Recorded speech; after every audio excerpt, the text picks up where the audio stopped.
ಆತ್ಮೀಯ H16 news ಅರ್ಥಾತ್ ಹೇ ಸೀತಾರಾಮಗೆ ಸ್ವಾಗತ. ನಾನು ನಿಮ್ಮವ MI ಅಥವಾ ಮಲ್ಲಪ್ಪ ಜೋತಾವಾರ್. ಆದ್ಮೇಲೆ ಈಗ ತಾವು ದಿನ ಸುದ್ದಿಗಳನ್ನ ಅದರ ಜೊತೆಗೆ ವಿಶೇಷತೆಗಳನ್ನ ನೋಡ್ತಾ ಹೋಗಿ ವಿಶೇಷ ಈ ಮೊದಲನೇ ಸುದ್ದಿಯನ್ನು ನೋಡಿ. ಇನ್ನು ಅದೇ ರೀತಿಯಾಗಿ BA ಮೇಲೆ ಆಸೀನರಾಗಿರ್ತಕ್ಕಂಥ ಗೋಕಾಕನ ಯುವಕ ಸದಾನಂದ ಚುನಾವಣೆ ಹಾಗೂ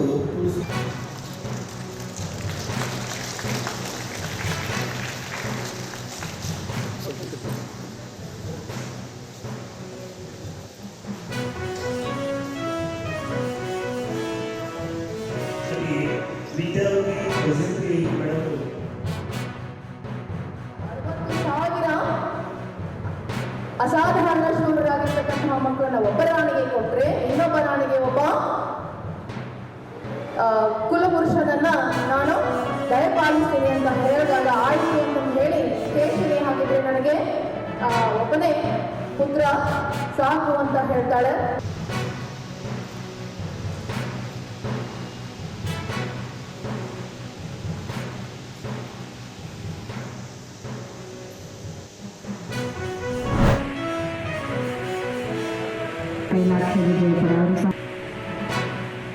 ಭಕ್ತಿಯ ಬೆಳಕಾದ ಮಲ್ಲಮ್ಮ ಹತ್ತಿರದವರೇ ದೂರವಾದ ಕ್ಷಣಗಳಲ್ಲಿ ಹೃದಯವೇ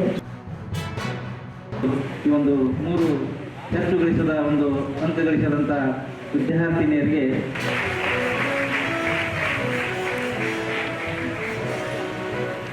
ಟ್ಯೂಷನ್ ಹೆಮ್ಮಡಿ ಮಲ್ಲಮ್ಮ ಸಂಸ್ಥೆಯಿಂದ ಸನ್ಮಾನ. ಟ್ಯೂಷನ್ ಹೆಮ್ಮಡಿ ಮಲ್ಲಮ್ಮ ಪ್ರೌಢಶಾಲೆ Vijayapura, Christine Emmannavar Joseph school Vijayapura, Pramata Rajashekhar Enapur ಸಾಕಿನ ಕೊಂಡೂರ್ PUC ಅವರಿಗೆ ಟ್ಯೂಷನ್ ಹೆಮ್ಮಡಿ ಮಲ್ಲಮ್ಮನ ಒಂದು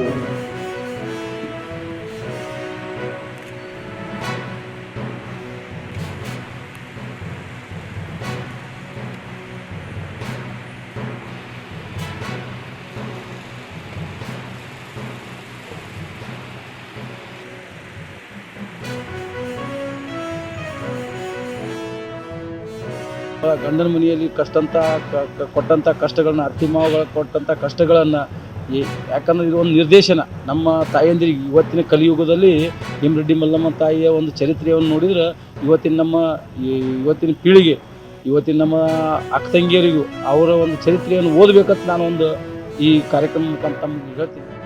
ಮರಣ ನಿಮಿತ್ತ ಸಂತಾಪ ಸೂಚಿಸಿ ಯಾವುದೇ ಕಾರ್ಯಕ್ರಮವನ್ನು ಮಾಡದೆ ನಾವು ಈ ಸಮಾರಂಭವನ್ನು ಮುಕ್ತಾಯ ಮಾಡಿದ್ವಿ. ಆ ಸ್ಕೂಲ್ನಲ್ಲಿ ಅತಿ ಹೆಚ್ಚು ಅಂಕ ಪಡೆದ 3 ವಿದ್ಯಾರ್ಥಿನಿಯರಿಗೆ ಮತ್ತು ಸಿಂಗ ಸೇವೆ ಸಲ್ಲಿಸಿದ ಬಿರಾದರವರಿಗೆ ಸನ್ಮಾನ ಮಾಡಲಾಗಿದೆ.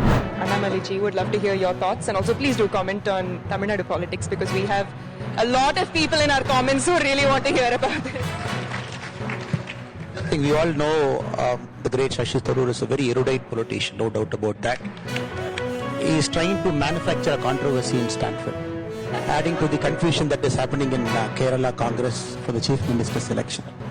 What happened in 60s, 70s and 80s and 90s, and that is a manifestation that happened in 2000, be it the job and be it anything. And now putting all the blame on the BJP government, which came to power much later in all the North Indian states and different parts of our country, is unfair in my personal opinion.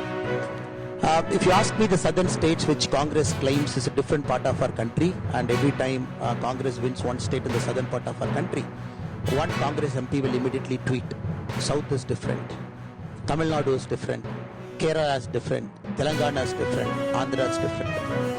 And this is for all the Congress MPs who Shashi Tharoor is also very close friend to many of those MPs, those belong to Tamil Nadu. They have to understand Congress till now in Tamil Nadu, which was parroting the DMK's language for the last many years, one night they changed to Vijay. One night, overnight they changed. And even chameleon will not change the colors that fast. Overnight, within 24 hours they change the colors. And now they want to sit separate from DMK. That clearly shows Congress neither takes a position. It always piggybacks on a party which is in power, a regional party. It adapts to the regional party's tune, it speaks their language. And nobody here disputes the fact India is one country. Nobody here disputes the fact that we want to divide people on religion. Nobody disputes it. And especially in Kerala, if you look at it, is also equally happy after 10 years they have come back to power now. And what were they doing for 10 years? What were they doing for 10 years? When Shashi Tharoor opposes SIR, when he thinks SIR is a mechanism invented by the BJP party through the Election Commission of India to disenfranchise some more person. Is there one person in our country, as he said in the last 6 months, I'm a genuine voter, somebody has taken away my vote.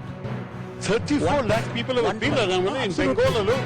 Tamil Nadu, 34 97 lakh people, Tamil Nadu. Has one person come out and said that they have taken a genuine voter out? And they keep going after one person in tribunal that happens in West Bengal with not even a proper document, bring them to the national media, keep talking again and again about SIR. That is the unfortunate part. India's moved, but Congress unfortunately was stuck in 1960. India's moved on. A new generation wants a very positive set of politics, development-oriented politics. We all respect Shashi Tharoor ji, a kind of erudite person, well-learned person, a person who has served in United Nations, a person who has always kept India's pride and prestige very high. But when he also starts to speak the Congress party's language, that is where we always have a problem. And now just on the साथियों, हमें विदेशी मुद्रा बचाने के जो भी रास्ते हम लोग अपना सकते हैं, हमें बचाना होगा। साथियों, गोल्ड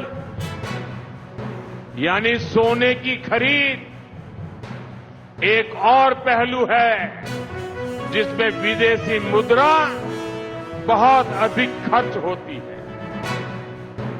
एक जमाना था जब संकट आता था, कोई युद्ध होता था, तो लोग देश हित में सोना दान दे देते थे। आज दान की जरूरत नहीं है, लेकिन देश हित में हमको ये तय करना पड़ेगा कि साल भर तक घर में कोई भी फंक्शन हो, कोई भी कार्यक्रम हो, हम सोने के गहने नहीं खरीदेंगे, सोना नहीं खरीदेंगे।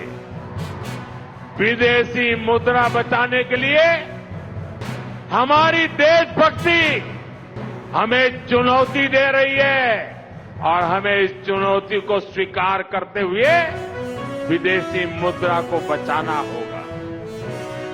साथियों, ತಾವೆಲ್ಲ ಇಲ್ಲಿವರೆಗೆ ಸುದ್ದಿಗಳನ್ನು ನೋಡಿದಿರಿ, ಜೊತೆಗೆ ವಿಶೇಷ ಘಟನೆಗಳನ್ನು ಸಹ ನೋಡಿದಿರಿ. ಅದು ನಿಮ್ಗೇನು ಅನ್ನಿಸ್ತು? ನಿಮಗೆ ಲೈಕ್ ಮಾಡಿರಿ, ಶೇರ್ ಮಾಡಿರಿ, ಕಾಮೆಂಟ್ ಮಾಡಿರಿ, ಜೊತೆಗೆ ಸಬ್ಸ್ಕ್ರೈಬ್ ನಿಲ್ಲಿಸ್ಬೇಡ್ರಿ. H16 ನ್ಯೂಸ್ ಅರ್ಥಾತ್ ಸಿದ್ದರಾಮಯ್ಯ ಸತ್ಯದ ಕೈಗಳಲ್ಲಿ ವಂದನೆಗಳು.